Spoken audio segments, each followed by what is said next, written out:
Welcome to the Terrible Podcast with your hosts from SteelersDepot.com, where you can find all your latest and greatest Steelers news. It's Dave Bryan and Alex Kozora, always lit, talking Steelers.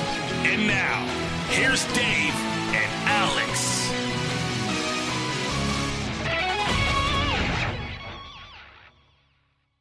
Welcome to the Terrible Podcast, Season 9, Episode 122. He's Dave Bryan. I'm Alex Kozora, SteelersDepot.com. Thanks for tuning in this Tuesday, Steelers Nation. Dave, how you doing? How was your weekend? Everything was fantastic. Obviously, the Steelers mandatory minicamp, the end of that last week, now signals that we got a little bit of extra time on our hands for the next five or so weeks until training camp opens. And one of my Twitter followers had alerted me that it's probably worth looking into watching the Amazon Prime series, the Michigan All or Nothing, that chronicles the 2017 season. So I think I'm about 7 episodes into that now, getting to the end of that. And it's pretty good. You know, obviously I was hoping for a little bit more of Devin Bush kind of being highlighted in that series, but that was from the 2017 season, and Bush was a sophomore that year,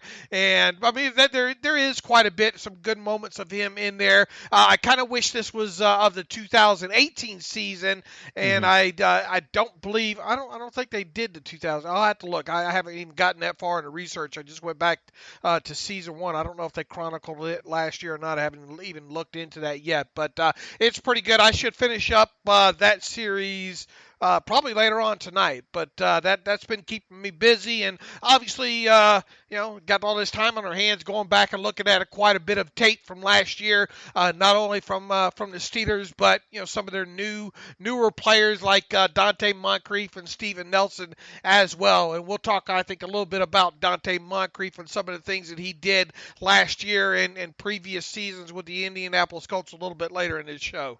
Is there anything you learned about Devin Bush? I know you said he wasn't featured a ton, but a little bit in there. Is there anything you learned about his personality or anything that you just thought was interesting from that series? No, other than I think the thing, and look, I mean, there's not a lot to go off of, in here in that series, but really just not as vocal.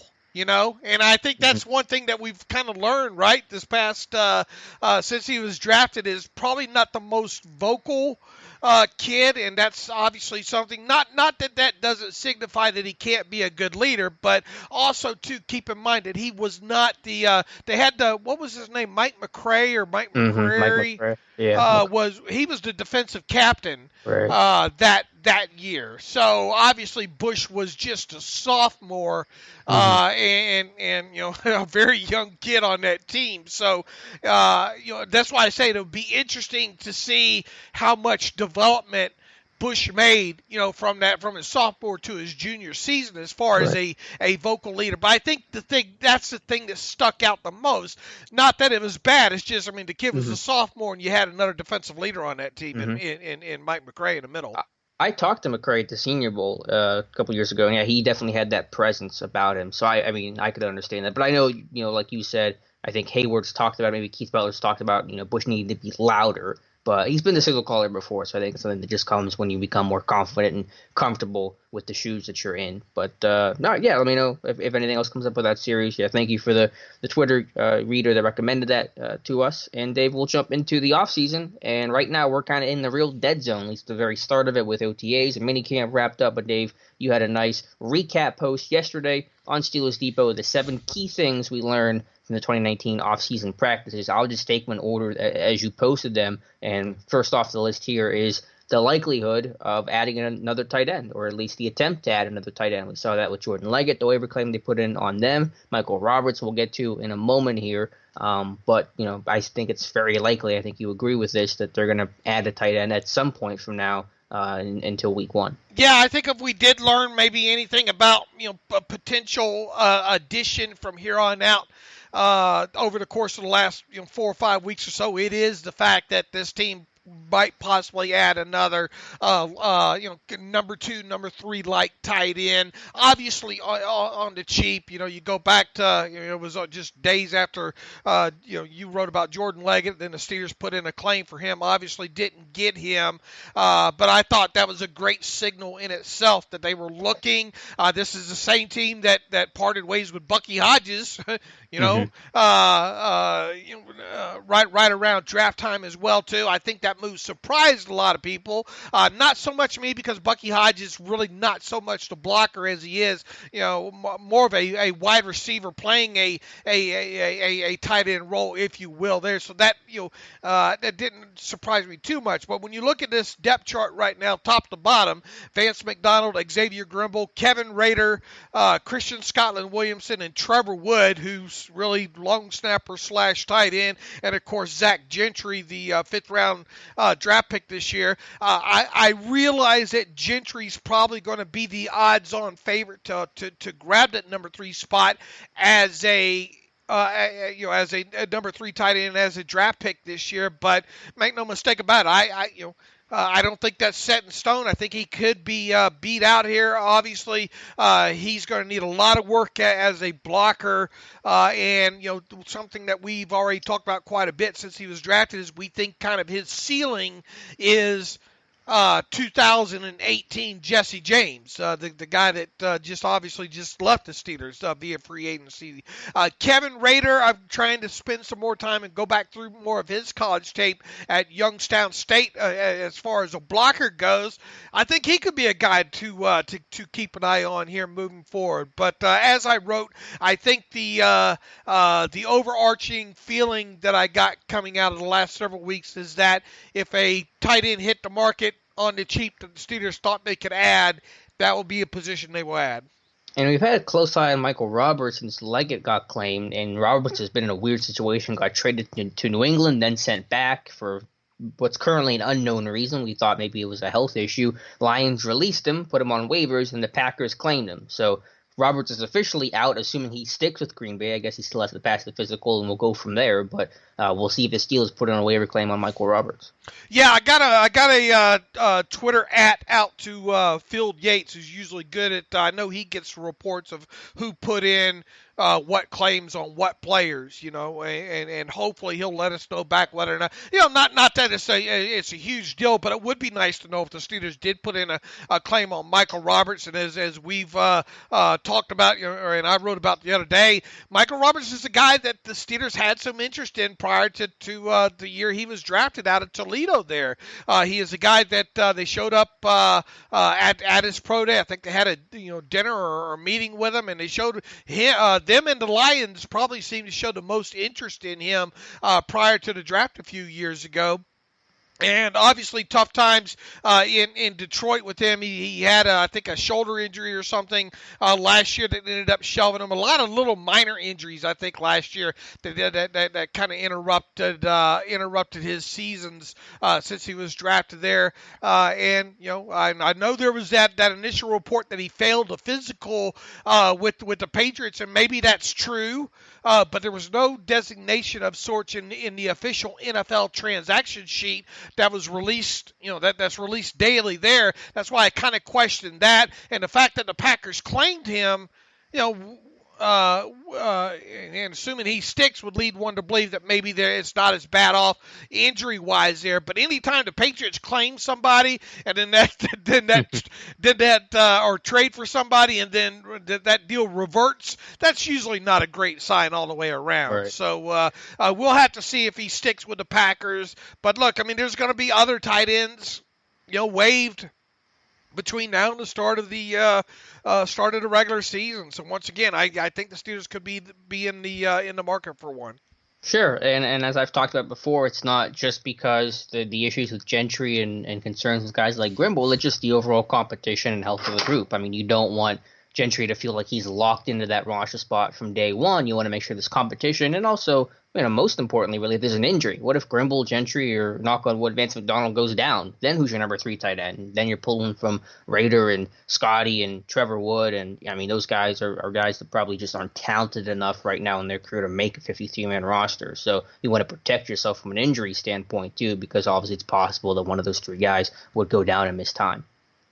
Absolutely. And, if there's any, the tight end and the safety position are probably the 2 positions on this roster where it could really use an experience or need, some help at the bottom of the depth chart to help push from the bottom up. And I think those are the 2 positions that are easy to identify as needing the most help right now at the bottom. And I can see a trade really is probably the most likely thing because I think it's going to be tough to try to bring anybody in right now just because not many guys are getting cut and the talent isn't there. But Kevin Colbert's as active during August in terms of trades as almost any GM in football. I think they're second in the league behind either Seattle or New England the last 6 or 7 years. So I think a trade for one of those positions is I wouldn't say likely, but good odds that it happens during August. And ideally, it's going to be a player that's 24 to 27, right around in that age, on probably a rookie contract still. And let's not forget the importance of special teams and all this as well too. If you can't play special teams at one of those two positions, tight end or special or safety, then probably not going to be any interest there, and it's probably going to more than likely end up being a player that the Steelers have had some interest or passing interest in the past few years as well. Yeah, I would look at the pre-draft interest. I would look at pedigree. For safety, special teams is definitely going to be huge. For tight end, I think it's less so. Look at Grimble last year. He played some kick return unit, a little bit of maybe on the field goal protect team when I think there were injuries to the defensive linemen, but generally they're not going to be a core guy. So I think you can kind of get away with tight end on special teams. But if it's a safety, then you probably want almost a core four-face type of player. Absolutely. The next thing you wrote about, Dave, was Joe Hayden, and we touched on this last podcast, so we can just kind of briefly mention it again, that you think it's likely that Joe Hayden's going to get a contract extension. Then it would be just a question of the particulars, how long, the amount of money, but Hayden certainly is open to the idea of a contract extension, and we'll see if the Steelers feel the same way. Yeah, the more I wrap my tiny brain around the context of what Joe Hayden actually apparently said, that last week or so of mandatory minicamp, the more I get the feeling that he's expecting something to happen. So usually, look, make no mistake, he wants to finish his career with the Steelers. I'm sure the Steelers feel very mutual about that as well, too. Usually when those two things coincide, something happens, you would think. So, I will, at this point, I will be surprised. But look, because of the financials involved and things we've already talked about in previous shows concerning Hayden's contract, it won't be a shocker, obviously, if they don't get something done. I just got the strong feeling now that, and I will be more surprised if something doesn't get done prior to the start of the 2019 regular season. And obviously, I don't expect anything to happen until this team reports to training camp. But within those 3-4 weeks after the team reports until the start of the regular season, I'll be shocked if Joe Hayden doesn't sign an extension. I'm basically with you. I think that there's a better than 50% chance that it happens. I might not be quite as confident as you, but we're splitting hairs at that point. We asked you, or I asked you this question before. You asked me one or the other. Rank these 4 players in terms of likelihood of getting a contract extension, and I already know who's going to be number 1 on your list. But Hayden, Hilton, Hargrave, and Davis. Has your feeling changed at all from then until now? I know Hayden's going to be number 1, but how's the rest of the list look? Yeah, look, Hayden and Hargrave, I think, are the two most likely on that group, and then Davis and Hilton on the back end of it. Is Davis above Hilton? Oh, wow! I would have Hilton above Davis. Yeah, I'd put them about the same. We're talking. I think we're splitting hairs. If with me, if I was to rank the two of them. I don't have as good a feeling about those two. I'll tell you that. Sure. Just because we haven't heard anything on Hargrave, though, have we? I haven't heard a question even asked about Hargrave in a deal. Yeah, I don't think I've heard anything about that either. But look, where they are in cap space now, under $1 million in cap space, nothing's going to happen until now. Until the start of training camp. Hargrave, of course, has that. that proven performance escalator that kicked in this Right. year as well too. So he's making a little bit more money. But even so, I don't see why you don't get him done now. I mean, do you really want him to hit free agency next year and have to go through all that again with trying to maybe potentially finding a defensive tackle? I think not. I think he deserves a deal. So, I would rank Hayden and Hargrave as two guys that I'm fairly confident will get something done. And Davis and Hilton, look, I wouldn't be shocked if they got it done, but I'm less confident that it gets done with those two guys. Agreed. Switch over to the offensive side of the football, Dave. We talked about the receivers, Dante Moncrief, Deontay Johnson. Really good, glowing reports on both of those guys. Now, it is spring ball. They're new guys. It's sort of the honeymoon phase, but Moncrief's been talked about for his veteran presence. His professionalism's been the big thing with Moncrief, showing up on time, quietly doing his work, just kind of getting assimilated with the group. And then Deontay Johnson is getting talked up for his route running, his hands, and just kind of the looking not like a rookie so far in OTAs. Yeah, I think as far as the wide receiver hyperbole went, did you know I got a email telling me that I'm saying hyperbole wrong? Well, someone's a new listener to the show. Yeah, somebody sent me the phonetic. Look, I understand it's hyperbole, okay, but I've always kind of joked around that I like to pronounce it hyperbole the way it's kind of the way it's spelled. Is that a Dave Bryanism, or did you get that from somewhere? No, that's just something I've always kind of played with, I think. Yeah. Look, I'm no master of the English language. That might come as a surprise to you, but I'm glad I was sitting down for that one. Yeah. Look, I get it, folks. Let me have my fun here. Look, as far as the positive things that have come out about the wide receivers, the new wide receivers and the two main ones obviously being Dante Moncrief and Deontay Johnson. We don't know how much over the top this is or not, but the good thing here's the big takeaway is Dante Moncrief, was able to stay on the field throughout the entire process. It seems like over the course of the last five weeks or so, and or 4 weeks or so, and that's huge. We've heard him talk several times about him wanting to make sure to have plenty of time to work with Ben, get on the same page with him, get the timing down, gaining the trust and all like that. And it seems like he was able to do that. Ben seems to be really comfortable with him at this point in the offseason, and I think that's huge. Deontay Johnson is a guy that, look, Ben's not one usually at this time of the offseason to, heap praise on young wide receivers, and the fact that, and we don't know how much Deontay got to work with Ben. I mean, it's probably not as much as probably some of us would like to imagine it was, but he said that Deontay Johnson passed whatever test, the bad ball test, and he caught nearly everything, and he labeled him impressive. So that, along with what Joe Hayden said about Deontay Johnson being a great route runner, and he's quote unquote a good one, that can't help him feel like that they did get a good one there. So there's going to be a lot on the plate when it comes to those two, and we'll talk a little bit more about one aspect of the game where those two will hopefully help fill in with the loss of AB later on in the show. But I took it as a real positive sign that really stuck out to me as far as the off-season practices went. I did too, but to play devil's advocate, I know that Ben hasn't always been the one to heap the praise, as you said, but I think this year, after everything that just happened, he's going to be more open to praising his teammates, just to make sure that he's not making any waves and is doing and sounding like the media wants him to sound like. Sure. I'll buy in that, especially, sometimes if somebody else is listening, Yeah. Look at my new toy, that kind of thing, Right, so right. I understand that might play into some of what Ben said. Look, we weren't there, and Mike Tomlin made sure to dump a little bit of cold water on the entire situation anyway. I mean, we'll find out for real what the Steelers have in Dante Moncrief and Deontay Johnson here 5 weeks from now when training camp gets underway. But I mean, it's just one of those things that stuck out over and over and over again, were the things Moncrief wanted to accomplish, which I think he did accomplish, and Deontay Johnson and the praise that he received.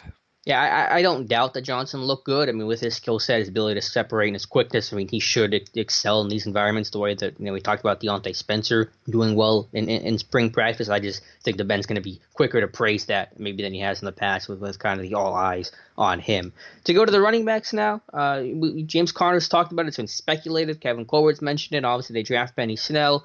Could be seeing more of a committee, some sort of more division of labor spread between him and Samuels and Benny Snell. It's unclear. I don't think there's a hard and fast plan in place. It's going to depend on how the preseason goes, and it could change game by game. But, the idea that Connor is going to be the complete workhorse that he was at the start of last year, or to go back to Le'Veon Bell in his heyday with the Steelers, is probably unlikely at this point.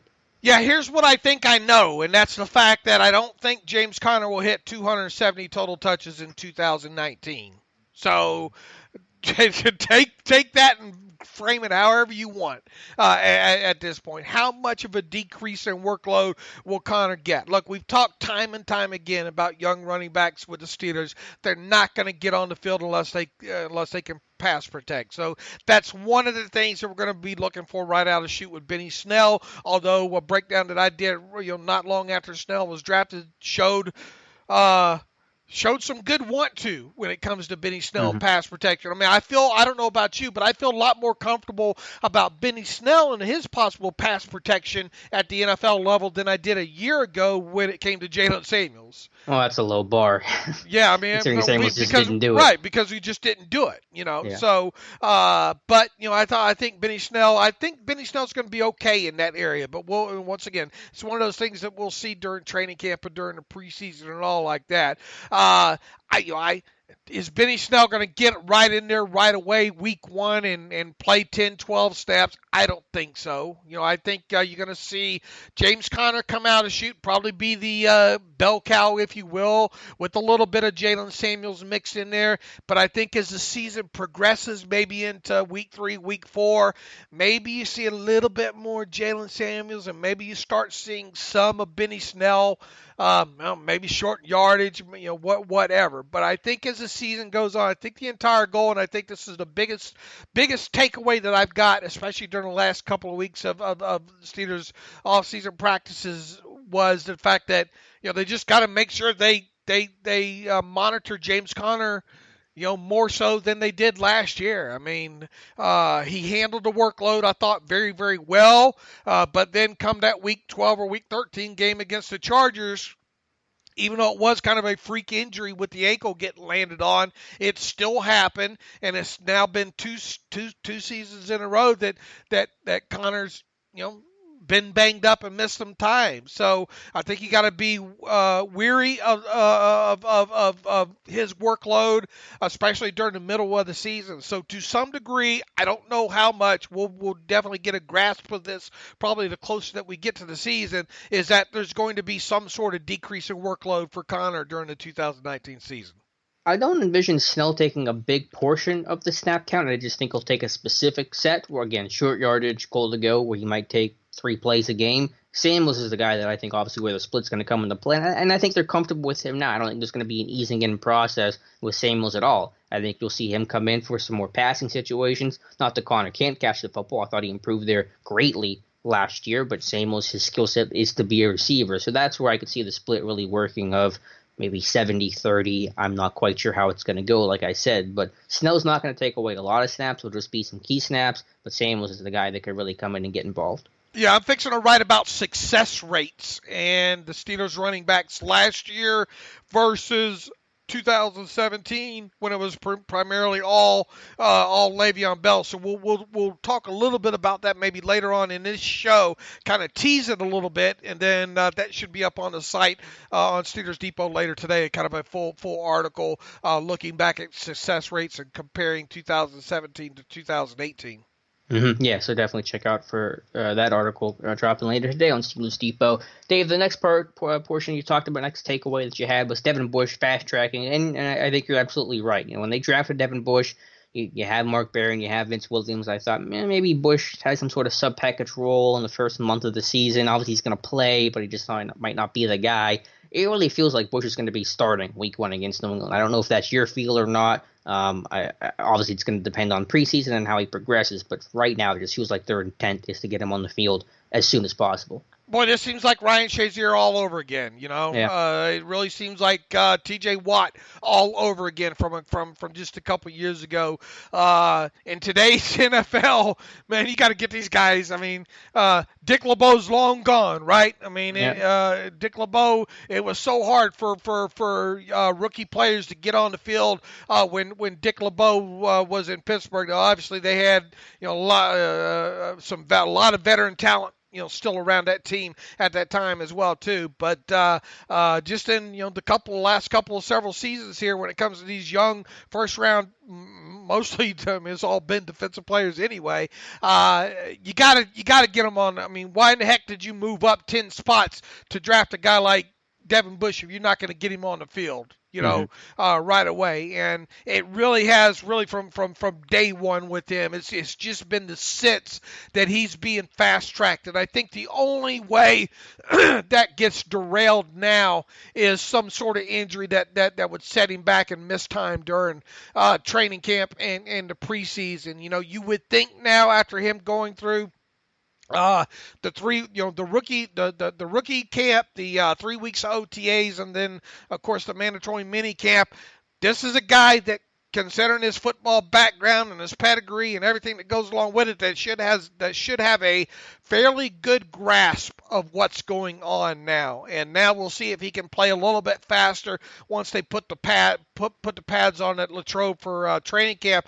And if everything goes the way I think that it can go, yeah. I mean, it's hard to imagine him not only, even if he doesn't start week 1 against the Patriots, which I think he is on track to do, it's hard to imagine him not playing at least 50 or something snaps or more in that game. You got to get that speed on the field as soon as possible. And look, it's probably not a huge surprise that that's on this list of Bush fast tracking, but it definitely stuck out during the offseason practices there. I wonder if we assume that Bush starts week 1, who's starting opposite of him? Is it Vince or is it Barron? I mean, that's the $1 million question. Yeah, that is the $1 million question, and they had Vince last year because they recognized that Williams wasn't the best athlete. Fort was there, but they wanted Vince for his communication IQ and all that. And it would be maybe a stretch to ask Bush to do that week 1 against Tom Brady, the GOAT.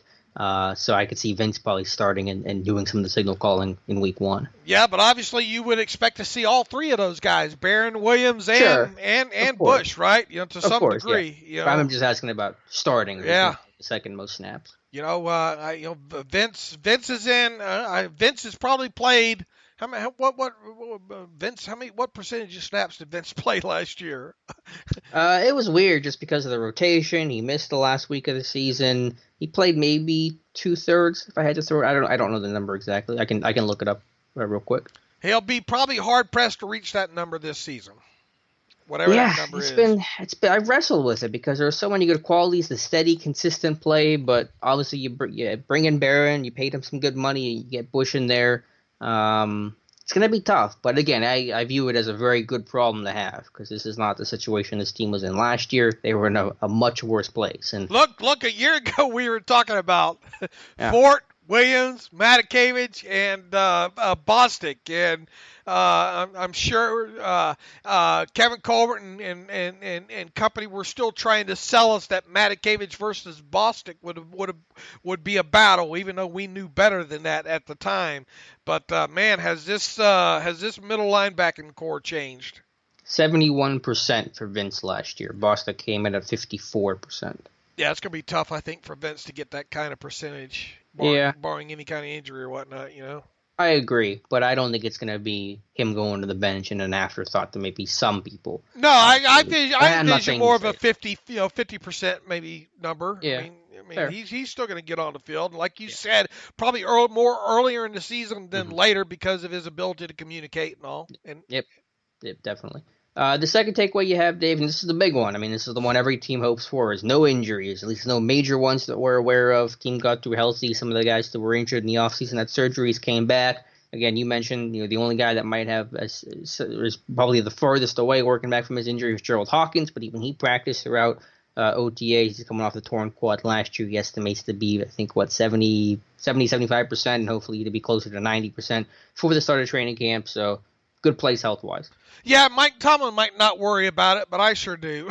I mean, look, every year I try, because in the past in past years I've felt confident that okay, only X and X player will show up on the pre-training camp active PUP list, and then you show up at training camp, there's like 2 other people that you didn't even think might show up on the list. So I caution everybody with that, just from my own lessons learned over the years. There always seems to be maybe a surprise or two, but it's hard not to look back at what has transpired during the rookie camp, and then the 3 OTA weeks of practices, and then the mandatory minicamp. Look back and say, man, and make no mistake about it, it's luck. I think it's luck, but how incredibly lucky this team has been. I mean, a year ago, I kind of consider them lucky, only losing 2 players in Hawkins and Jake McGee to season-ending injuries there. And obviously they started off training camp at a very good place with really essentially Eli Rogers as the only guy, along with Hawkins and McGee were obviously on IR, and then you had Ryan Shazier on already on reserve PUP. They were incredibly lucky, I thought, a year ago. It's shaping up that they're going to start, and once again I caution, I mean, don't quote me on this as it being the list, but it certainly seems like if they were to turn in an active PUP list right now, that potentially Gerald Hawkins would be the only guy on that list. So keep your fingers crossed. But I mean, make no mistake about it. When you look back at this offseason, I think it needs to be high on the list, which it is. Number 2 overall for me was the fact that no serious injuries were suffered. And number 1 was the drama decrease, as you put it. I think Max Starks talked about it. You wrote an article on that for NFL Network yesterday. Focus on football. No AB, no Bell. Obviously, some of those questions about, moving on and those relationships came up very early in the process, but basically by the end of OTAs and for mandatory minicamp, the focus was on football. The Twitter faux pas had kind of stopped, and that's all good to hear. So, hopefully that's all put to rest. Yeah, I mean, I don't know about you, but it certainly feels like, we're not. What's AB doing? What's Le'Veon Bell doing? The deadline's coming up for Bell and his contract. Franchise tag. That the same stuff. The stuff that we've been talking about the last couple of years right now, and then obviously the stuff that transpired towards the end of the 2018 season with AB and geez, what else happened? They had the off-season stuff with AB throwing stuff off the bat. It just seems like, and I thought that overall, top to bottom, the team leaders handled it well. Roethlisberger right out of the chute with his interview with Pompiani, and then arrives at OTAs and gets that out of the way. You had guys like Foster, Marquise Pouncey, and Cameron Hayward, I thought, do a great job. I thought Juju, for as young a player as Juju is, I thought some of the things that he said these past 4 weeks were on target there. It just seems like this, the drama, that dark gray drama cloud that's been over this team's head the last, I don't know how many seasons, just seems to have dissipated quite a bit. Yeah, you had Terrell Edmonds liking a tweet of Antonio Brown's that got everybody bent out of shape, or a lot of people been out of shape several weeks ago. Yeah, you had Bud Dupree probably putting something on Twitter that didn't belong. Evidently Juju going to prom, being around those high school kids didn't set well with some people. But if that's the level that we're dealing with now with this team, I think I'll take it. And really, I kind of like the sense that most of the onus, it seems to be, boy, look at those Cleveland Browns. Boy, how Yep. good are those Cleveland Browns going to be? It really seems to have been more to focus on the Cleveland Browns for whatever reason, both good and maybe some little bit of drama with them, as has been on the Steelers. And yeah, all these guys are going to continue to be asked about Antonio Brown and Le'Veon Bell to some degree as the season goes on, but I don't think you. I know maybe somebody has them ranked different than I do, but to me, the number one thing that stuck out over the course of this entire last, 6 weeks or whatnot, has been, to some degree, some decrease in drama, whatever you want to put a measure on it as being.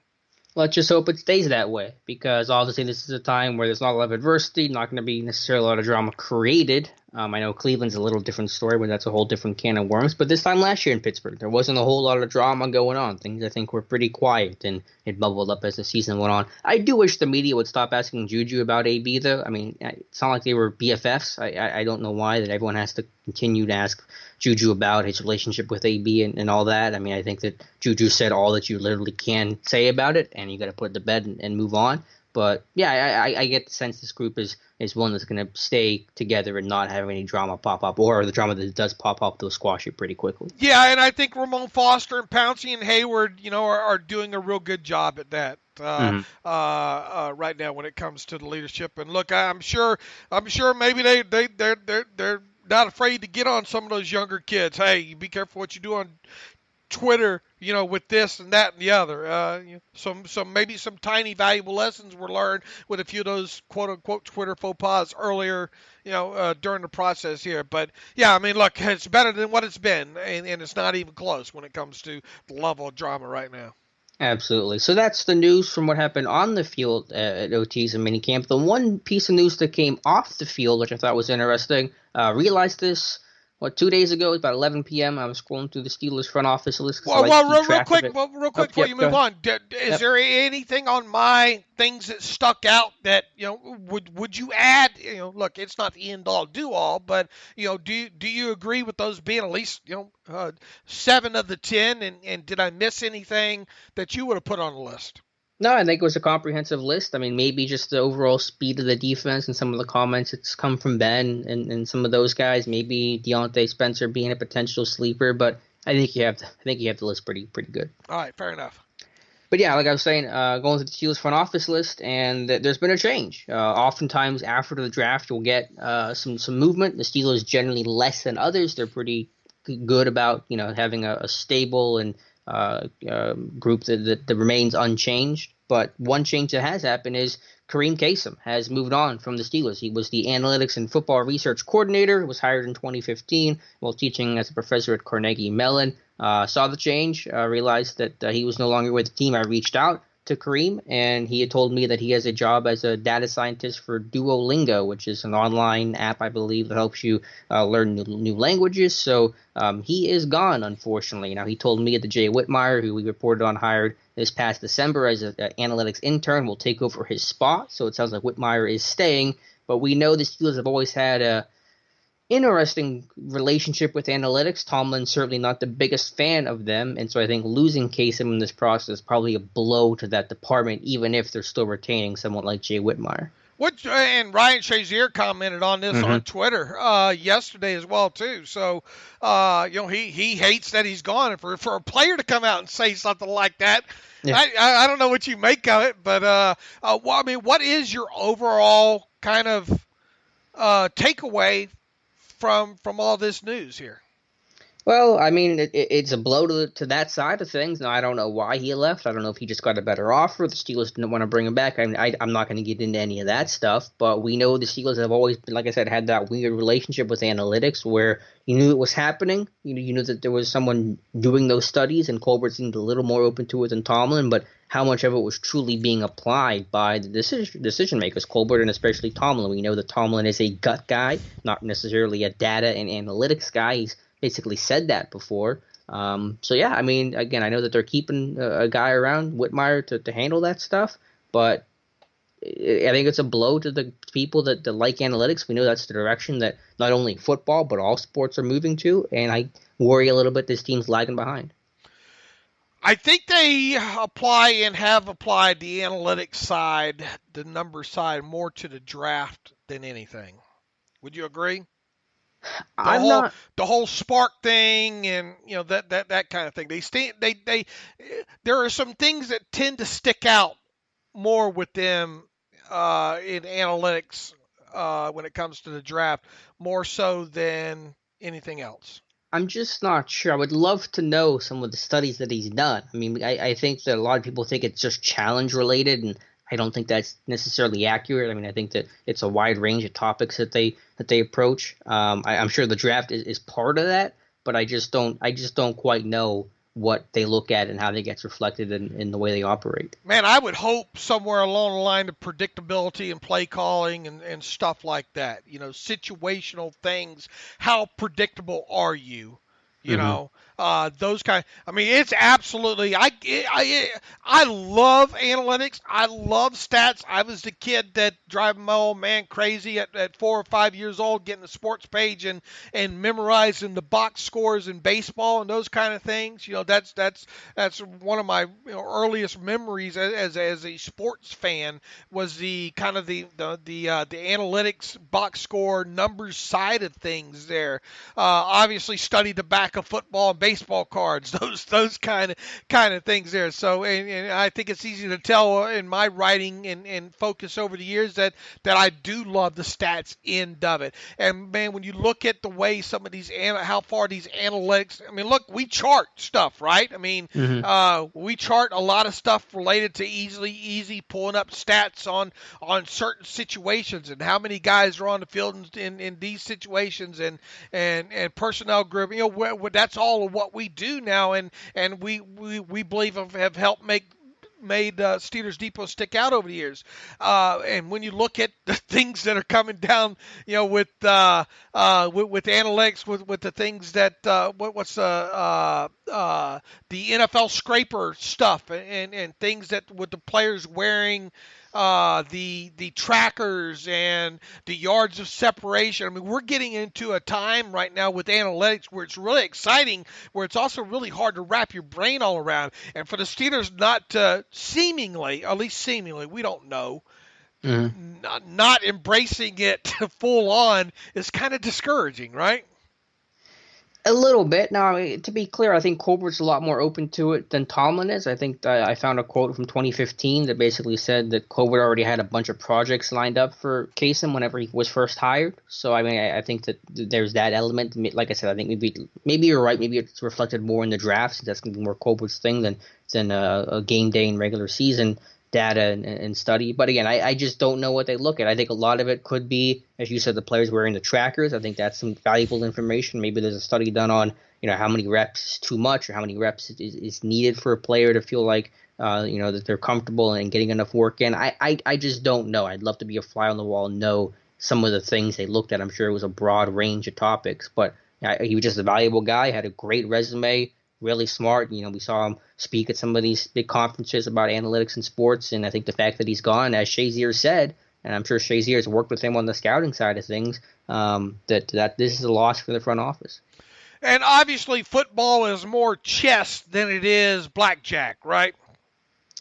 If you're saying that it's more calculated than luck-based, I guess I'm not No, totally picking up on your Vegas analogy. well, what I'm getting at is more matchup.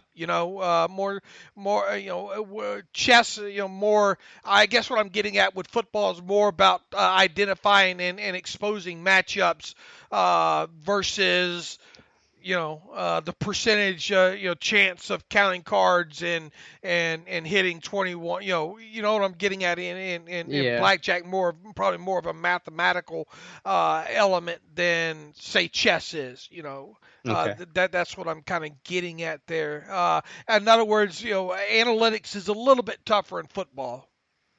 Yeah, I mean, it's not baseball where obviously, that drives the sport. You look at the Moneyball idea and Bill James, and just you have more information in baseball. It's been done longer, so it's not there, but it's getting there. I mean, analytics has certainly taken off, and I just not that it has to run everything. Obviously, there's going to be a football element to it, but you just want to make sure you're not falling behind. And hey, maybe Jay Whitmire is going to do a great job. I'm sure Cassim had spoke highly of him when I talked to him briefly, but it's nice to have, I think, multiple guys in there helping. So it's just, I wanted to note it obviously because it's a front office change and a fairly significant one, but it does have me a little concerned about the future of analytics in the front office. You think they know now don't run on second and long? A lot of teams around the league could probably use that advice, not just the Steelers. But good bit of info there. Yeah, I was kind of disappointed once you came across that news there. All right, let's move on to go on the field stuff, Dave. Did you want to touch on anywhere about the running backs and the play success, or were you just teasing that for a post later today? Yeah, look, I think the overall takeaway, and I'll break this down more in depth here, is and young Daniel wrote about this, kind of the Moneyball effect, if you will, about how the Steelers essentially took three players in James Conner, Jalen Samuels, and Stephen Ridley last year, and if you look at the raw, yards per catch and yards per carry numbers and all like that, and the overall yards and that kind of stuff, it looks like they matched up pretty well, with what Le'Veon Bell had done the previous season in 2017 when he had something like, 400 something. What was the total touches that he had? You remember? For who? Le'Veon Bell in 2017. I know. I can look it up. It was a lot. 321 and 85 is 406. So really what I'm going to do is I'm going to take that a step further in a post today and show you success rates. Look, I mean, you can have two guys with the same amount of yards and the same amount of carries, but if one guy just had, 6 more explosive runs, longer runs than the other guy, how did the successful play rates break down? So I'm going to look into that, and really overall, probably the results aren't going to surprise, but it's just one other way to put what happened with the running backs in 2018 versus Le'Veon Bell in 2017 into a little bit of perspective, and it really gives you a good feeling, I think, coming out of that, as in really the one guy that you're replacing Stephen Ridley with Benny Snell Jr. is obviously going to be an upgrade. Okay, so we'll be on the lookout for that. Maybe we'll talk about that more on Friday after you have the post up and we can see the information. A couple other studies that you did, Dave. One element of replacing AB, obviously you have to replace AB on a bunch of different fronts, but maybe most notably is the deep ball and his deep ball production. You examine that. What did you learn from what AB did last year and how they have to replace that element of his game? Look, make no mistake about it.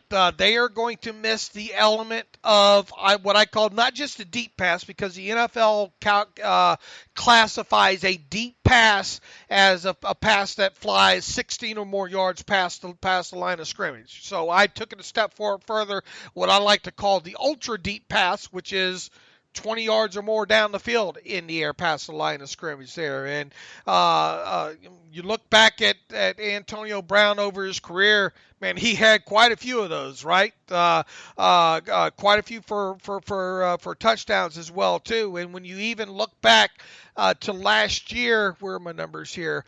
Last season, Brown caught 12 passes from Roethlisberger that were thrown 20 or more yards past the line of scrimmage, and those 12 passes equated to 450 yards and 8 touchdowns. In total, Roethlisberger attempted 18 such deep passes to Brown last season. 9 of those 12 completions also came from, remember I wrote about last season that Ben wasn't, the Wi-Fi all the way around with Ben in the deep ball last year, especially on the ultra deep ball, was not great. At the beginning of last season. Now, all that came into tightened up a lot really from week 8 and on, and 9 of those 12 ultra deep ball completions that Roethlisberger had to Brown last season came from week 8 and on there. And in case you're curious, Ben Roethlisberger ended the 2018 season, not great. 24 of 77 for 999 yards and 11 touchdowns and 3 interceptions on passes that he threw 20 yards or more down the field. He's got to get a little bit better in that area. And if you go back to 2017, Brown registered 14 ultra deep receptions for 450 yards and 2 touchdowns, and Roethlisberger ended that season 24 of 82 for 855 yards with 4 touchdowns and 4 interceptions on throws of 20 yards or more down the field. Now, Where are they going to help get some of the replacement from? And look, it's not the end-all, do-all with ultra-deep receptions, but it's a big part of what Ben Roethlisberger does, right? Yeah, it's a huge element of the offense. All right, so now how are they going to kind of replace, the loss of, let's say, 12 of those kind of catches from Antonio Brown? Well, I think already if you look back at last year in James Washington, look, Juju's going to have an increase, but overall, Alex, do you view Juju's game as being the ultra-deep ball receiver? Well, obviously he's not a burner, but he's made big plays down the field. I think he's played a lot faster than the way he tested coming out, but it's not his primary skill set. I'll say that. But you do expect him to increase maybe by 3 or 4, hopefully. Sure. Yeah. Sure. Just by natural, Someone's got to do it. Yeah, somebody's got to do it, kind of thing. So I think you start there when maybe Juju, maybe registering, a few more this year in that area. James Washington is another guy. Look, this is a kid that made a college career at Oklahoma State at catching those balls more than 20 yards down the field. I think the most positive aspect when it comes to James Washington is that 2 of his 3 deep ball reception, or 2. How many did he have last year? 2 or 3? I forget if I have it in this New England, Cincy, or 2. And I think that was it. I don't know if he had 2 or 3. I can't remember if I have it in this article or not. But regardless, 2. He didn't have many. I don't know. 2 came in the final 3 games. Mm-hmm. New England and Cincinnati, as you just pointed out there. So at least he was trending upward in that regard. And boy, you certainly would like to see that number jump from. Oh, it was just 2 last year. Okay. You'd like to see that number jump from 2 to, I don't know what, 6, 8, right? Higher the better. Right. I mean, if he can if he can hit double digits, the mo better there. But you would expect, based on what he did in college, him to, see that number go from 2 to at least 6, hopefully 8, and man, if double digits, even better. So you hope to get some more out of him. Obviously, you have the addition of Dante Moncrief and Deontay Johnson. Now, Deontay Johnson did have nice share of deep ball, ultra deep ball receptions at Toledo, but I mean the college game and the NFL game, just ask James Washington, are 2 different things. So anything that I think that you get out of him as a ultra deep ball reception game is just a plus. I mean, you hope that number's greater than Washington's 2 last year. I think it will be, but I'm also not expecting it to be 5, 6, 7, 8. Kind of number either. Now, Dante Moncrief has been an interesting specimen when it comes to the ultra deep ball reception during his NFL career so far. Bless his heart, he's played with some not so great quarterbacks. And when you go back and you look at, I think he had, what was it? What did I write? 5 last year with Jacksonville. Yep. 5 ultra deep ball receptions for 225 yards and 2 touchdowns on 19 total targets. Some of those balls were just uncatchable. A.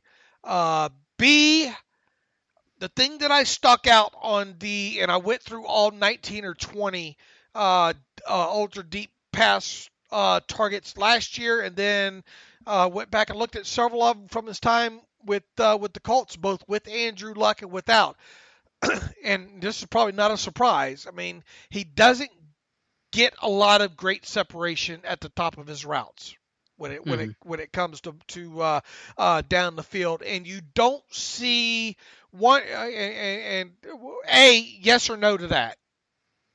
I think that's fair. Sure. Yep. Not a lot of great separation, much separation at all at the top of his routes. A lot of times he's had to catch the perfect ball, if that makes sense. Now, if you drop it in there, now he did have a few drops last year as well too, and I think that's one of the 2 concerning things when it comes to Dante Moncrief and ultra deep balls is that they got to be on the money, and B, he does have some drops mixed in throughout his career on those kind of throws.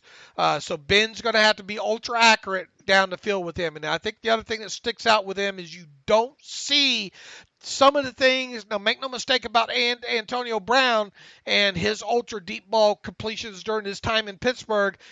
There are a lot of those that were quote unquote broken plays, right? Ben extending the play, not only to Antonio Brown, but all the way around. I mean, it's what Ben does. Ben's probably one of the, still remains one of the best quarterbacks when it comes to that kind of thing. So, how quickly can Dante Moncrief learn the backyard Ben portion of football and knowing when to run away from guys wherever?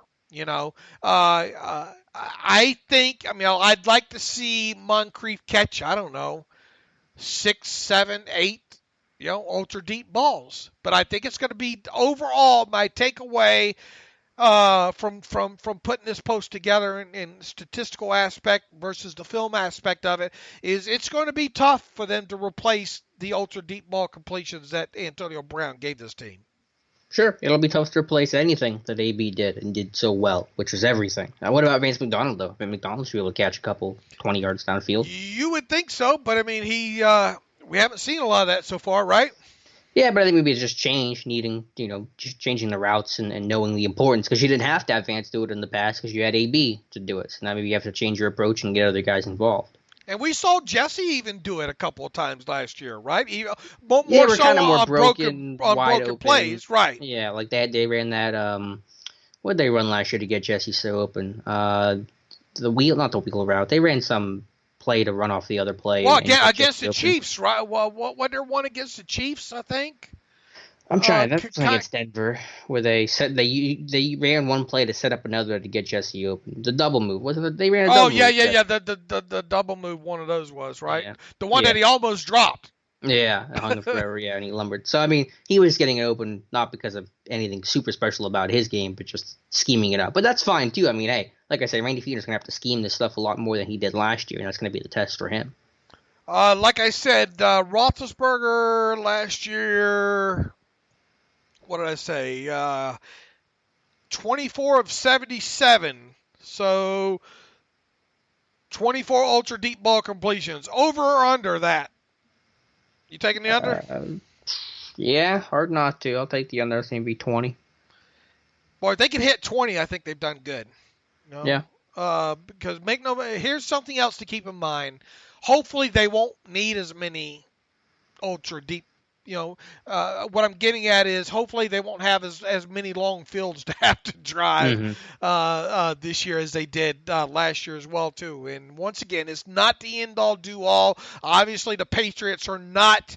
The Patriots only registered 18 such catches during the 2018 season. Quarterback Tom Brady finished 18 of 56 on throws of 20 yards or more down the field. Yeah, they're a lot more horizontal offense than Pittsburgh's been. Good study there. Another one you did was looking at Juju being his stats with only him and AB or any two receivers set with them on the field. Any takeaways from that? That they just didn't have to rely on, and probably won't moving forward either. Won't have to rely a lot on just two wide receivers being on the field. But when they did only have, and really technically it was just Juju and Antonio Brown, right? Yeah, I didn't think there were any other instances. I just qualified it in case. But when you go back and look, let's see. Obviously, the Steelers didn't throw much last season when they had exactly two wide receivers. Not that they didn't run a lot of plays with just two wide receivers on the field. It's just mostly when you have those extra tight ends or extra running backs on the field, you're running the football, right? Mm-hmm. Now, as an element of surprise, it'll be interesting to see if they can maybe potentially throw a little bit more out of those situations. But I think we have that number down to they threw 49 out of 89 possible times when there were exactly two wide receivers on the field last year.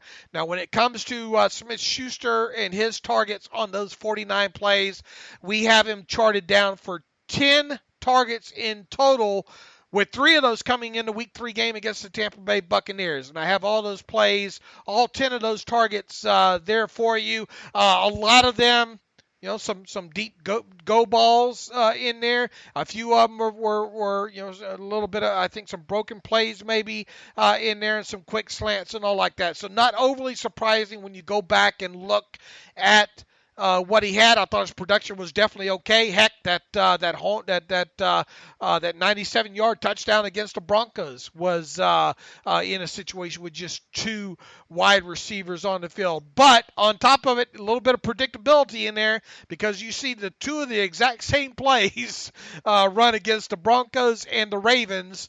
With just the 2 wide receivers deep in their own end of the field. So don't be surprised if you see the Steelers back up in their own end, deep in their own end. They throw out just 2 wide receivers on the field, and they run 2 identical go routes on each side of the field, because that seems to be something that they have the MO of doing here. But I think it goes to show, more than anything, that Juju can be productive when there's just 2 wide receivers on the field. Did any of those catches or targets come in the Week 17 finale? Do you remember?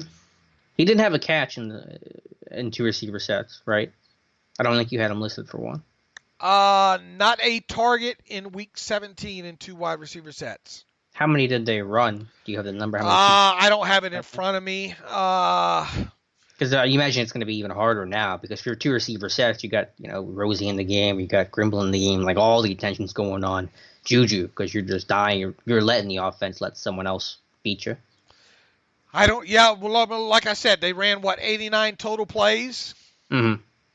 Yep, 49 passes. And 49 passes. It's just 1 week, and obviously the offense really struggled, and you didn't know AB. Until midweek, you didn't know that AB wasn't going to be around, so it was a weird situation. I don't want to paint that as everything, but that's probably going to be an additional challenge of not having AB in those moments. Well, he had the catches in that game. He just didn't have a good yardage, and he did have the touchdown in the game. I'm just asking specifically in that 2 receiver.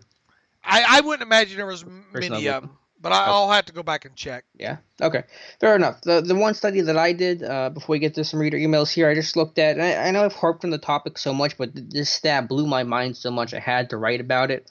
We know this is a team that has lacked on a playmaker, and hasn't had, that true guy that's going to pick off a ton of passes really since a little bit of Shazier. Obviously, you got that with him, but definitely since Troy. And the crazy stat is that the last time the Steelers defender, anybody, linebacker, corner, safety, doesn't matter, has had at least 4 interceptions in a season was Troy in 2010 when he had 7. So for the last 8 years, 2011 to 2018, no Steelers defender has picked off at least 4 passes in a season. That's the longest drought in NFL history. All of it. It's by a wide margin. Second place is the Bengals from 98 to 02 that won 5 straight such seasons. So I know that the game has changed. Offenses have evolved. Interception rates go down.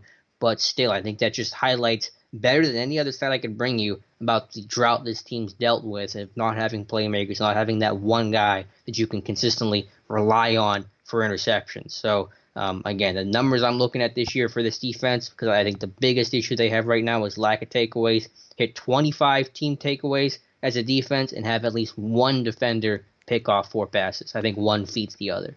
That seems like starting a trip and getting ready to drive from LA back to Florida. From LA to Florida, right? It looks so far down the road. Yeah. You're right. I don't care how they come and who gets how many, but we got to see 25 at least. Mm-hmm. Well, yeah, I don't necessarily care, who gets how many, but if somebody's picking off 4 passes, then you probably have better odds of getting 25 takeaways as a defense if someone's got 4 or 5 picks. True, alone. Because you only have 11 guys, right. or 12 guys. Oh, and in the Steelers' case, we're probably going to see more like 13 rotate through.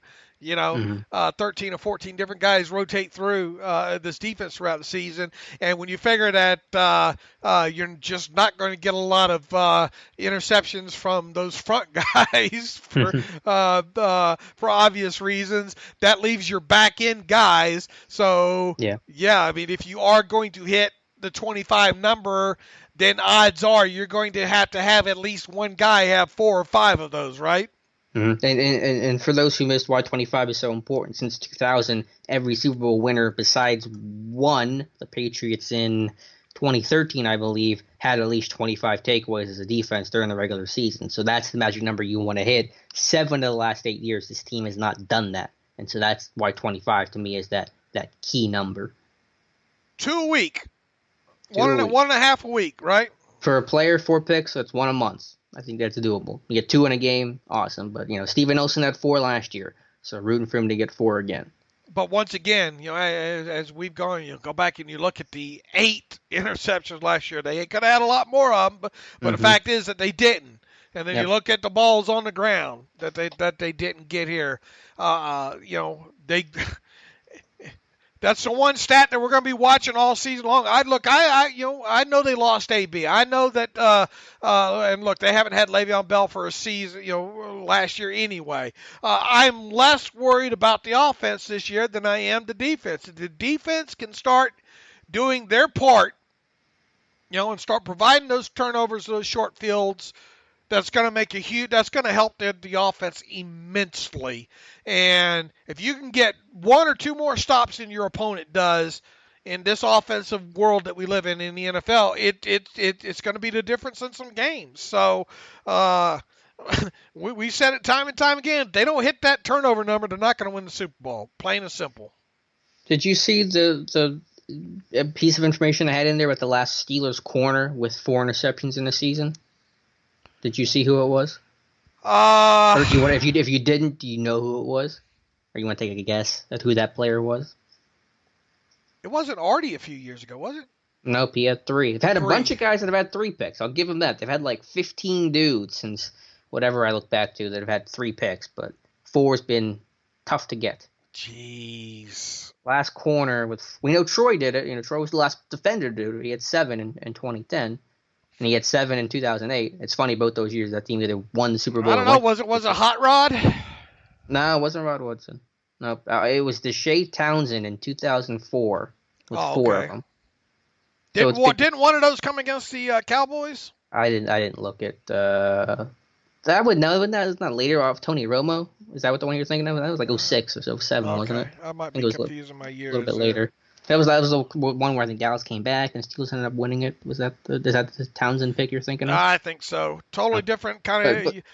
2004 seems like it was like the game has changed so much since 2004. Yeah. Well, just put that in perspective. The last time the Steelers corner picked off 4 passes in a year was Ben's rookie season. Think about how long that's been. How you think just statistically you would just accidentally walk into a situation where somebody did it, but they haven't. And then Troy's been the only other guy that's done it since then in 2008, 2010. So since 2005, they've only had 2 instances of it, and that's by far also the fewest in the league. I think everyone else says there's at least 7, I believe was the research that I came up with. So, I mean, I know we've harped on it so much, but it's such a crucial piece of information. This defense can play basically the same as last year, maybe a little bit better in the points per game category, but it can play essentially the same. And if they can just create enough turnovers, it's a good enough defense to win. Amen. All right, Dave, that's everything that I had. Anything else you wanted to include before we jumped into reader emails? No, I mean, did we get everything that we wanted to cover here? I think we did. Hopefully on the Friday show, we're going to start trying to get some of these AFC North beat writers in to talk about the teams that they cover and the outlook of the season of each there. So kind of, that's something that Alex and I are going to start efforting right after we get off of this podcast. So I think with that, and we're kind of an hour into this now, we'll kind of look at some of these emails that come in the box here. We will start with Brett Nile, like the river. A couple quick points. Running back by committee. The media has been talking about a committee approach at running back. Look, not just the media, but we've been talking about it as too, Brett, just based on things that have been said. Brett says to me, I see the rotation being Connor as a primary back, Samuels as a primary third down option, pass a situation, not third and short, and Snell spelling Connor for a series or 2 a game. That would allow Snell to develop or the Steelers to develop Snell a little and be more prepared in case of injury. Does that sound about right to you? Oh, look, it's hard to argue with that. But don't forget that Connor's not awful in the passing game either. Snell is a guy that's really going to have to earn his reps on the field, and I would be surprised if we, barring injury, if we see much of Benny Snell in kind of like those first 4 weeks of the season there. I think he's the kind of guy that you try to get in to the game a little bit as that goes on there. Number 2, he says, you talked a little bit on the last podcast about the two-back sets. Am I crazy to think that this may be planned, used, a way to protect themselves from the lack of tight end depth? In other words, is this something they're preparing and planning to use if Vance gets hurt, to allow themselves to go heavy while still using skill player instead of tackle eligible with Samuels in pseudo H-back position? You guys are still reading way too much into Samuels being listed as a tight end. Okay? Yeah, you can do things with him in the H-back position, but make no mistake, it's like a huge siren on his head if he lines up in that H-back position or split out wide. They would then use him a 2 tight end look. Thoughts on that? I think I just gave you my thoughts on that. Funny story, you read my email on the last podcast, and I played it for the kids, and they were very excited. My youngest asked if that meant I was terrible too. I don't. That's a cute story there. Look, we try to get everybody involved as much as we can on this show. Anything to add about what I just said there, Alex? No, I mean, I basically agree. I mean, if a tight end went down, if Vance went down, I mean, you could see some different looks. I'm not going to pretend like you're not going to see any two running back pony sets, but I think really what you would see more in that moment are the 4 wide receiver sets that they introduced the last couple weeks of last season once Eli got back. I think that way you just go spread and you just try spreading the defense out horizontally. That'll help open up the run game, kind of take players out of the box and create some one-on-one matchups in the pass game. Look, I think they used 2 running backs on the field at the same time more than they did last year.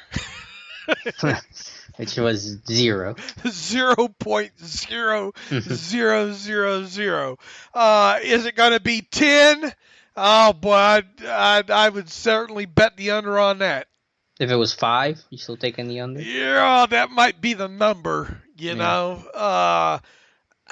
Look, you need to practice it. You need to have it in your arsenal, like I told Alex, I think in the podcast just the other day. In that third preseason game against Tennessee, the quote unquote warm up game, I do it 3 times, and I run passes on 2 of them, just because I want teams to think about it from there. But I understand people getting excited. Look, I got excited about it several years ago with the possibility of D'Angelo and Le'Veon Bell doing it. And if you didn't do it then, when are you going to do it? You know, that's kind of my thought. Now, if they do it for more than 10 plays in this upcoming season, I'm not going to say I'll eat my shoe, but I'll be very, very surprised. I would too. All right, thanks for the email, Brett. Hope your kids don't think you're terrible. Let's see. This is going to be a tough name to pronounce here. Muthana Al-Sohani. Well, I hope I didn't mess up your name too bad. I'll start by saying I'm hardly the president of the Sean Davis fan club. I've been critical of his lack of splash plays and consider him a mild disappointment. Having said that, it's important the Steelers keep him. He's experienced and still in his physical prime. He's got athletic tools, intelligence, and good character. Unlike a lot of other DBs the Steelers have drafted, he's proven worthy of a roster spot. More importantly, though, the Steelers need to reduce their roster turnover in the secondary. They can't keep filling the same holes. They need to sign him so they can use the draft capital on other needs, tight end, outside linebacker, inside linebacker. Besides, what are the alternatives? 1, sign a free agent who probably the same caliber player. 2, try to convert a player and deal with the learning curve. Or 3, draft a player and let him go through the rookie pains. None of those alternatives are good, in my honest opinion, unless Davis is unreasonable in his contract demands. The Steelers will be foolish to let him walk. Hey, I'm fine with that. I'm fine with that. You're not going to overpay him though on that. Remember, this is a guy that has had multiple position switches, throughout his career here.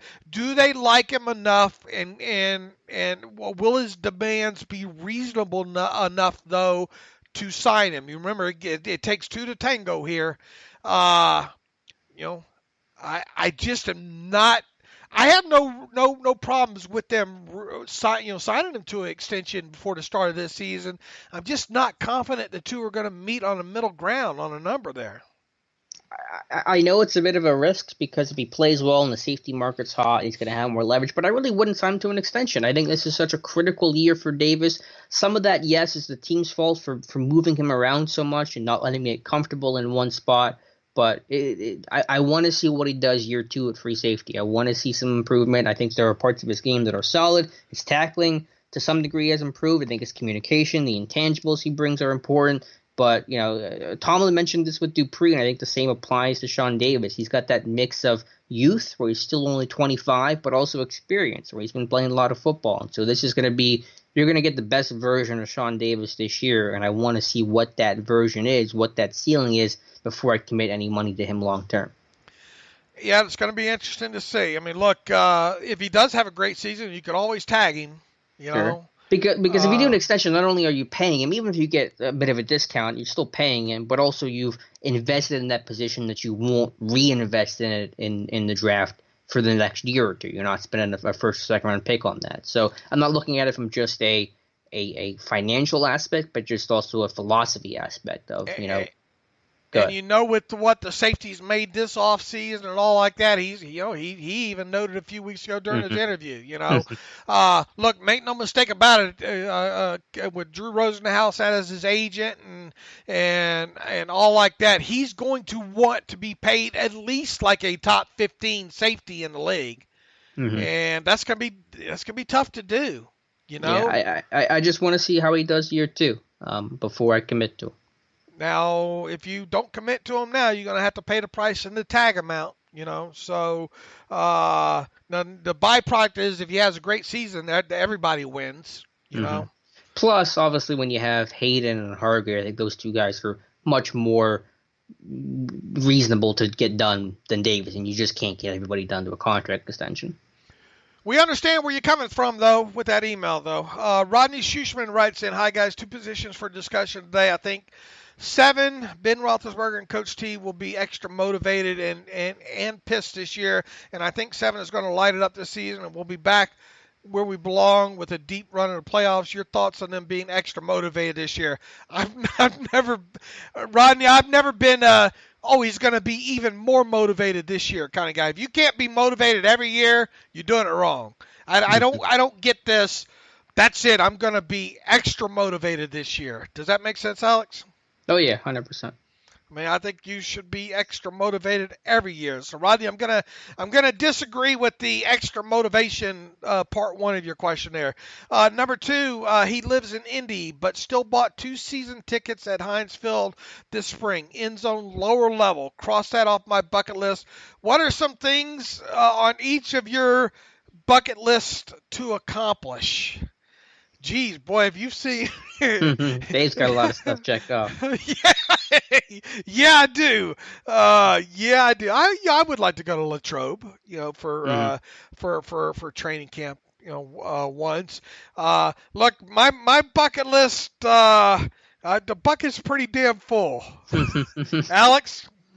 I think I'm too young to have a bucket list quite yet. I'd have to think about that. Probably travel. I'll go out West Coast. Never been out West Coast before. I think that'd be pretty cool to do. But to go back to the first question really briefly, I mean, you can come to Vegas and sit in the house with me. Maybe we'll go a little further West Coast. I agree that obviously someone like Ben doesn't need the extra motivation, but I do understand the idea of this team having a chip on their shoulder this year and having the underdog mentality, even if it's a little bit manufactured, maybe in their own head to an extent. I think that's going to play a role. Maybe there are some players that are going to embrace that underdog mentality more than others. I think that's fair to say.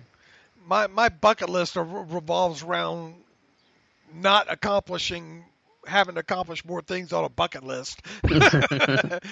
You're doing a good job. I've got a lot of Yeah, T-shirts. I got a lot of T-shirts here. All right, thanks for the question, Rodney. Let's see. Kane Hookstra writes in, I enjoy the show, guys, and thank you for the time and efforts on behalf of Steeler fans across the country. Thank you. Keep up the good work. Thank you, Kane. In your opinion, aside from staying healthy, what are the 2 to 3 factors that will put the Steelers over the top in contention for Lombardi Trophy number 7? Kane lives in Wymore, Nebraska. All right. I think Alex hit on a bunch of them and got to have the turnovers, man. Gotta have the turnovers. I don't care how you get them. Gotta have the 25 turnovers. That's one factor right there. Not turning the ball over like Ben Roethlisberger did this past season would be another factor in there. I think running the ball more successfully earlier in games is another factor. You don't look. I'm a huge guy that I think you read and saw all those things last year. The Steelers got to run the ball more. They didn't run the ball enough. Blah blah blah. No, the Steelers didn't run the ball good enough in certain situations. There, getting 12 yards on 3rd and 14. That's nothing. You know, I'm being a little bit over the top there, but I think you get what I'm saying there. This team, especially with James Conner, did not run the football great on first down early on in games, right out of chute. The better they can run, the more successful they can run earlier in games, to me, is a big factor. If you make people respect that run a little bit more than they've had, it's going to make the passing game a little bit better there. And then, the other factor obviously goes back to the turnovers in the Steelers defense. Alex? No, I mean, you hit on it. To me, it's the numbers that I mentioned that are going to be so critical. The red zone efficiency, you need to keep it similar to where it was at last year. I want to be top 5 in red zone efficiency after being number 1 last year. And then defensively, the takeaways, and then obviously the overall turnover differential. So red zone efficiency, takeaways, turnover differential are going to be the 3 critical numbers. You succeed there, you probably had a good season. Look, this is a good team. Yeah. I mean, this is a good team. But certain things, the turnovers, the special teams, certain things have got to change. And, yeah, it's going to be tough to over. We've already outlined several things that it's going to take to help offset what Antonio Brown brought this team. It's not going to be easy to do. But shorter fields will certainly help alleviate not having Antonio Brown. I'll tell you that right there. And the shorter fields are going to come from those turnovers and from special teams. Kelly Crowther writes in, thank you, Dave and Alex, for the great work you two do. Thank you, Kelly.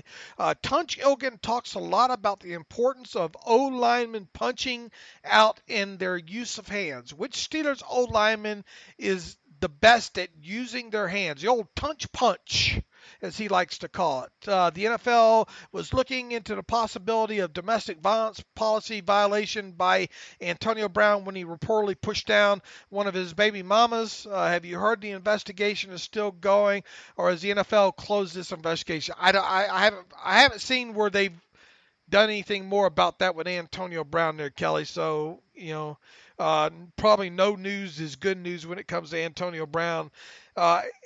And that, as far as Tunch Ilkin and the punching and the best use of their hands, which O-lineman is the best at using their hands right now, Alex? I would say Villanueva has that snatch and trap, which is great. That where someone tries to long arm him and he chops that wrist down or the elbow down. That's one of the best moves. I think Pouncey also has a great punch and hand use. The ability to repunch and reset himself is really strong. Foster does a nice job with it too. But I'll say Villanueva and Pouncey are the top 2 guys. I would say I was wondering if you're going to name Villanueva because I would have, because of that very reason. Boy, he's got that chop down, man. Mm-hmm. He is a great counter. He is, boy, he doesn't just knock those hands down. It usually, if he gets a hold of them, they usually ends up in him burying the guy. Oh yeah. Because guys are surprised by it. It's also 6'9", 340. Putting his whole punch into you, and that's going to send a lot of defensive ends to the ground. That guy is, and people still go. It amazes me. People try to go back to that Week 1 game last year. and saying how Myles Garrett dominated Alejandro Villanueva in that game. Furthest thing from the truth, really. And I think I proved that in the snaps. That now, was that Alejandro's best game? It was probably the single worst game of the year last year, but it wasn't as bad as many people tried to make it out to be, especially against Myles Garrett there. Now, he's going to get 2 more opportunities against Myles Garrett, obviously, this year, and those will be fun to watch. But Alejandro Villanueva, top 10 left tackle in the league, Alex? I mean, I don't always study the rest of the league the way I study. I mean, I don't study the rest of the league the way I study the Steelers. I think he's somewhere maybe right on the top 10 list. Yeah, I'd probably put him right around 10, but I mean, I don't even have a list in mind to compare it to, but I think 10 is fine. I would too. I'd put him right there, right around that number 10 spot there. Kelly, thanks for the questions. Brian Zimmerman writes in, I know you and Alex are breaking down the X's and O's, but what Yin's take on the Steelers locker room supposedly being mostly drama-free now? Brian, I think we hit on that more at the top of the show there. Brian goes on to write, I personally think it can make a big difference in how they will play this year. I'll gladly not have the Bell distraction and AB nightmare around, even though that means a drop in talent. I think they still have plenty of talent on offense, and if the D can be around top 10, they'll have a good chance of winning it all. Of course, you can't predict injuries and other factors, but I'm cautiously optimistic they could have a really good year. Yeah, I mean, you're not going to get an argument out of what all you wrote there, Brian. Yeah, I mean, I'm the same. Things seem good right now. Again, we'll see what happens when adversity hits. I mean, Tomlin talked about that, not in reference to drama, but just in reference to evaluating team chemistry and team unity. You know, everyone's got a plan until you get punched in the mouth. But I mean, things are off to a good start. So, amen to that. I can attest to that. You know, things that fights go great until you're punched in the mouth. That's one of those bucket list things. Yeah. You want that? Yeah. Why don't you come out here? We'll have a little fight club, me and you. Oh, okay. I think you're in a fight club for one. First and foremost, this one's from Tim. Yeah, this whole Tyler Durden thing going on. Yeah. From the mental aspect, it's easy. That's kind of what I'm getting at. Yeah. No offense. None taken. You gotta watch. Did you watch the fight scene from They Live yet? No, I haven't watched They Live Go yet. on YouTube and watch that, for God's sake. Is it on YouTube? Yeah, the whole fight scene. The fight scene, They Live. It's like a 7-8 minute clip. Watch that. Let me type it in now. First, this one's from Tim Hughes. First and foremost, thanks for taking the time to read this and for what you guys do. You're welcome, Tim. My question is about Randy Fichtner's comments about the backup quarterback position. Fichtner said that he wanted Rudolph to be the backup and Josh to be the backup. Personally, I'm hoping to see Rudolph win the job. I think his ceiling is much higher than Dobbs. If he wins the backup spot, how does this play out in terms of Ben signing his extension through Rudolph's rookie contract? As we all know, the quarterback position is the most important position on the field. Do you think Rudolph has what it takes to be the franchise quarterback? What do you like to see from him going through the camp preseason? Tim, this is something we kind of touched on a few times, and as far as Randy saying he wants both quarterbacks to win the backup quarterback, I mean to be backup quarterbacks, that's the whole, cliche, I guess, if you will. I mean, obviously you want both guys to make the choice hard on you to be both to be the backups this year. I've said numerous times I'll be hugely disappointed if Rudolph does not, and I don't want him to get just given the spot. I want to easily be able to say, aha, he earned, he outplayed Joshua Dobbs for that spot. And for Alex to say the same during training camp and then on into preseason there as well, too. Something is wrong if that does not happen this offseason, in my opinion. Go ahead, Alex. You want to add to that? I mean, it's basically the same stuff we've said before. Obviously you want Rudolph to win it. I mean, that'd be ideal, but it's got to be earned, not given. If Dobbs does it, then that's what you go with. You go with the best man, not the guy that you necessarily want or envision to win that job. For Rudolph, you just got to cut down on the turnovers, be more consistent, make some bigger plays, maybe down the field. But for me, it's about just limiting turnovers. That was kind of the issue for him last year, which is natural for a rookie, but that's the stuff that'll get you third string. You just don't know how disappointed I'm going to be if he doesn't have a good training camp in the preseason.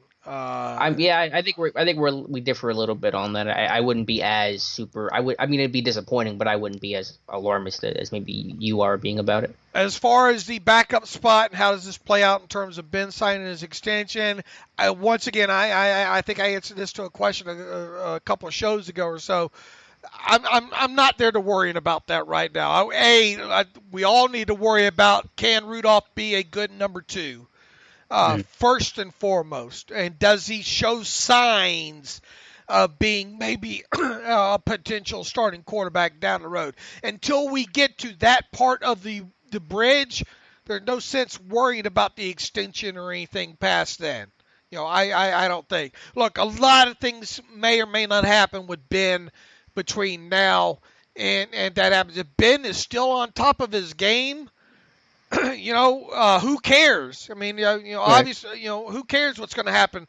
There'll be other backup quarterbacks, right?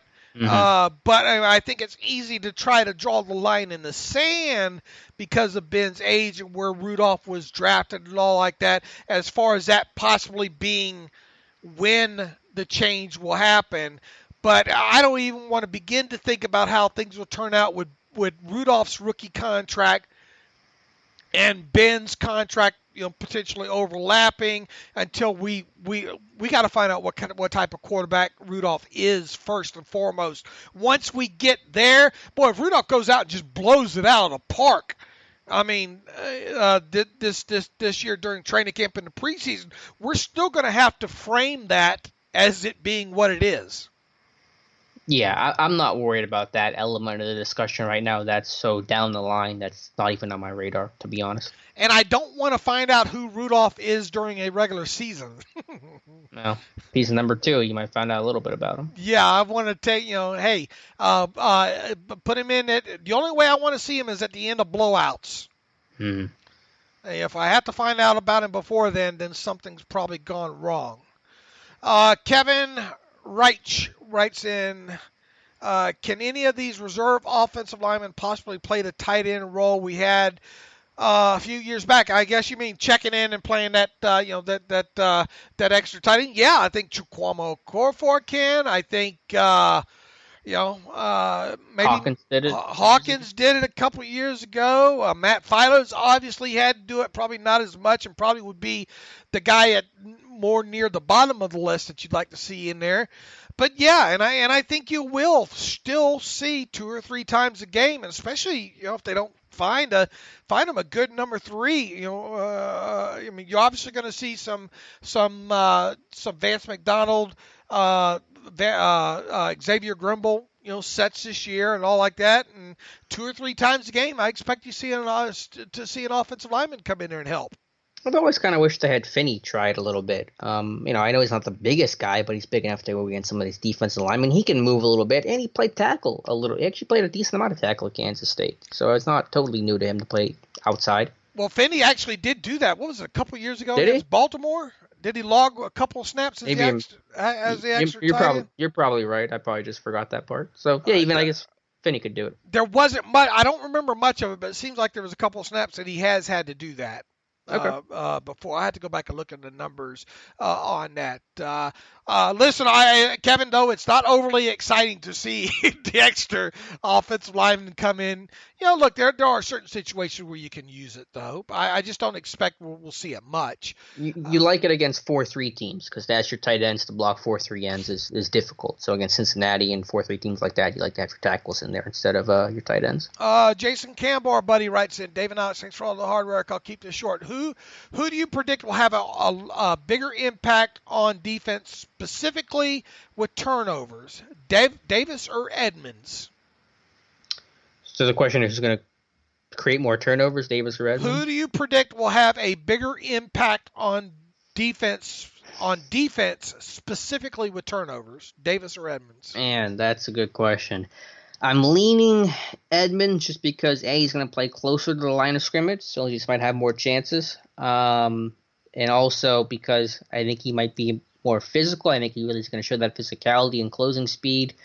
He might create some forced fumbles or some pop out some passes, create some picks. I'll lean Edmonds, but, both of those guys have to do better. My answer is yes. Yeah. I mean, they created combined 1 turnover last year, maybe 2.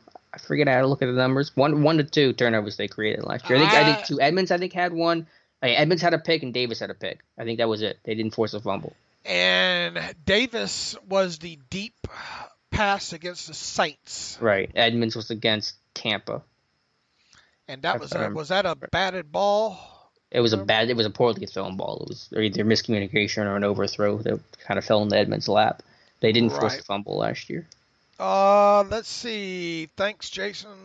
I mean, and that's the big thing. Just to get on that real quick. They played combined. What did they play? 1,800 snaps last year. They played a lot of snaps. Yep, most on the defense. You just gotta. It's got to be better. You can't have 1,800 snaps in your secondary. Those 2 guys and have 2 turnovers to show for it. Ball awareness. And real quick, I know you're closing out the show. For Friday, I don't know when this article is going to go up, but I mentioned it before. I'm midway through the kick return game article that I'm working on, kind of evaluating some of the problems in the kick return game. I've just gone through all the kick returns, and there's blame to go around, but there'll also, be some Danny Smith criticism coming up for Friday's show, some stuff I think that he needs to fix to help this kick return game get a lot better than where it is. Milka, what? I know. I clutched my pearls I'm wearing. That's the big one. You're having a heart attack.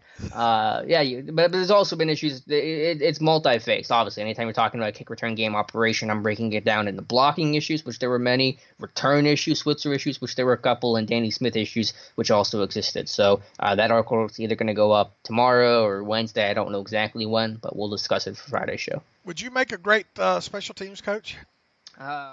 In theory. But I don't think anyone would listen to me. I think they throw me in the trash in the locker room and do their own thing. So, short answer, no. All right, John Fletcher writes in, it seems y'all are really stuck on us being 9-7. While I always love and appreciate your guys' objective opinions, I feel like this team has so much drive, and Big Ben particularly always plays lights out when he has something to prove.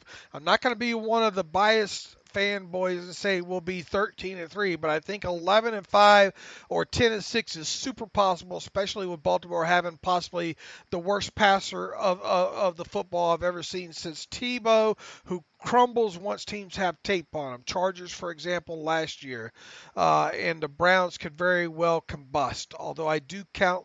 This guy, John, you right. Like I, no, I'm just kidding you. Although I do count on them being at least 8-8 or 9-7. What makes y'all think we won't be a 10 or 11 win team?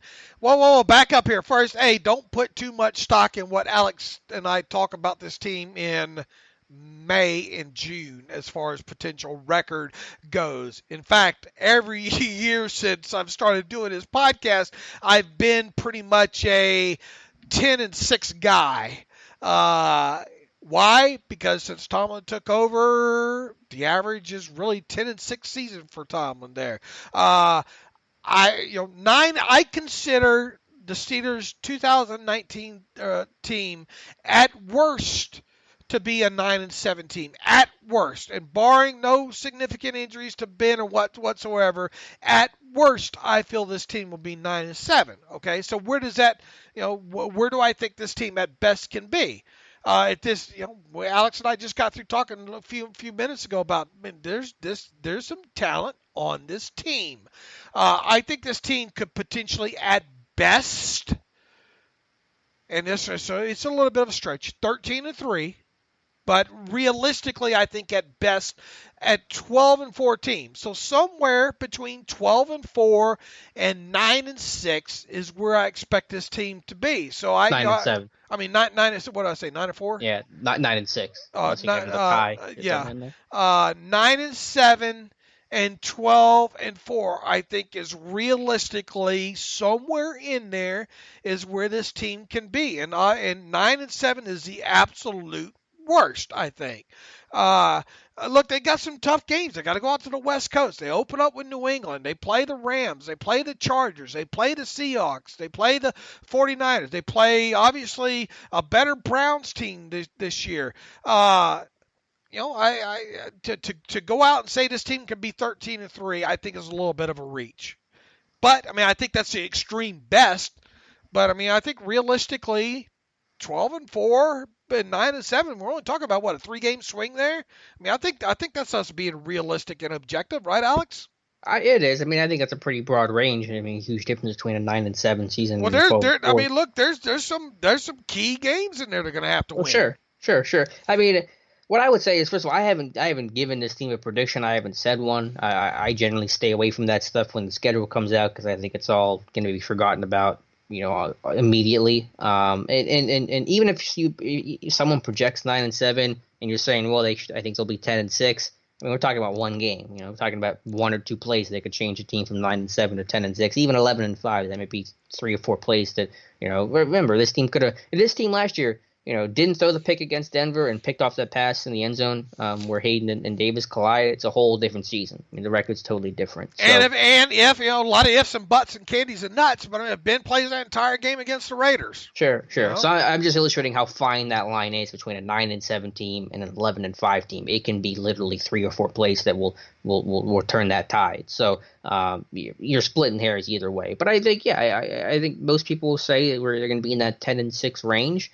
But as Dave said, it's a tough schedule. The division's gotten tougher, and there aren't many games where you feel like, yes, this team's going to win. There's a couple, but not many, and it's going to make it for a tough year. And as I've said before, that beginning slate of games, you're at New England, home to Seattle, at San Francisco.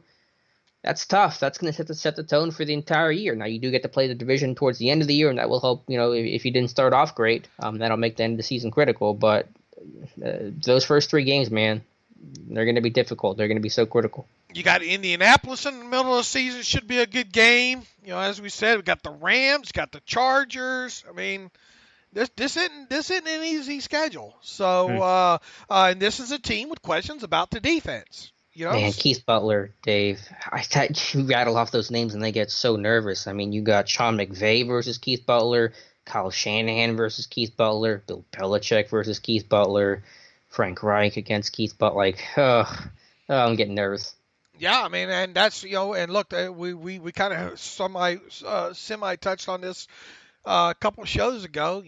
If they get out of the chute and 1-4 or something like that, normally the Steelers stick with what they have. I could envision a situation where maybe Butler doesn't get fired, but that maybe he gets he goes back to full-time outside linebackers coach, and Terrell Austin takes over the defense and all like that. So I mean, make or break year for Butler for sure. Yep, absolutely. Especially early on in the season. I mean, if you can pass this test and come out of here, first 5, 4-1, oh Lord.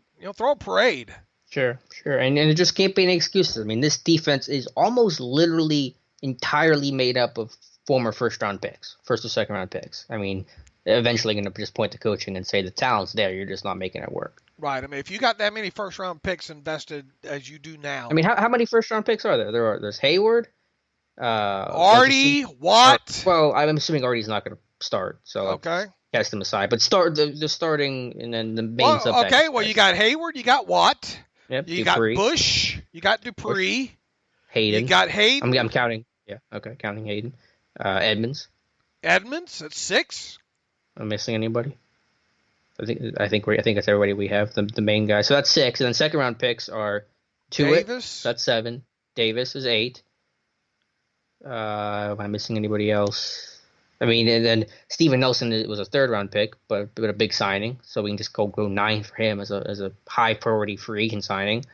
So that's 9. I mean, the other guys are, Vince, was a 6th-round pick. But I mean, the point, you got 8 guys alone are first and second-round picks of this defense. They might be the only team in the league that can say that. I don't know, but they're probably up there. It's now or never. I mean, yeah. And you would expect Bush to get, as we talked earlier in the show, fast-tracked in. And if he was worth – look, I mean, go back to Troy several years ago, though. Troy, his rookie season, boy, you go back and watch – he was lost, okay? Mm-hmm. I remember people writing, oh, what a bust this guy is during his rookie season. You better hope Bush fast-tracks quicker than Troy did. in the middle of that defense there, because if not, it's gonna make for a long season there. So it starts from the inside out. Yeah, it absolutely does. All right, I'll read you this one final one I think I have here for you. Jonathan Lange writes in, Hyper Bailey. Emphasis on the syllable, not hyperbole. Oh, he's trying to say it's hyperbole. Oh, okay. By George, I think he's got it. John, I did not know that. All right. Anything else we got, Alex? Nope, that's everything. All right, we'll be getting after it. As we said, we'll try to have a beat writer from an AFC North team on Friday's show, cover a little bit more about what all we've written on the site since then. In the meantime, you can follow me on Twitter at Steelers Depot. Follow Alex on Twitter at Alex_Kozora. Follow the show at Terrible Podcast. Email the show, theterriblepodcast@gmail.com. If you like what we do and want to donate to the cause, go to SteelersDepot.com, hit the donate button upper right navigational bar. If you want an ad-free version of the site, like so many of you have been signing up for 1 year for $25, you can get an ad-free version of SteelersDepot.com 1 calendar year with that as well too. Go to SteelersDepot.com, hit the ad-free button in the upper right navigational bar to sign up for that. And as always, thanks for listening to the Terrible Podcast with Dave and Alex.